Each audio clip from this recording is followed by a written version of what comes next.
how long do catastrophe deployments last? This is a very common question.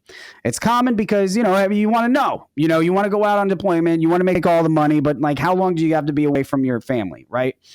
It depends. Your deployment can last any definable amount of time.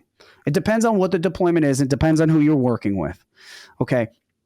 For instance, after Hurricane Sandy, after Superstorm Sandy, sometime within a year from that, I took a deployment. It was in my home state of New Jersey. I took a deployment for a company it wasn't claims. It was working the government funded grant program. Okay.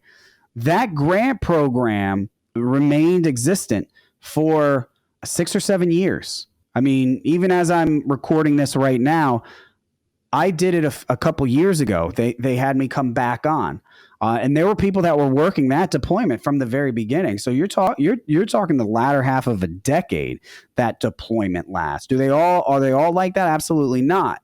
You might have a deployment that lasts a day.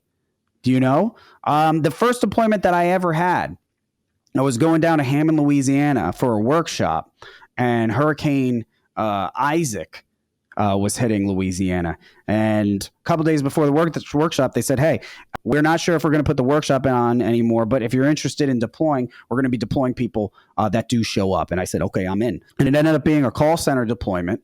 And they said, we don't even know how long this is going to, this thing could last for months. And I'm thinking to myself, like, yeah, man, I finally made it. And ended up lasting a week or a week and a half, something like that. So you don't know.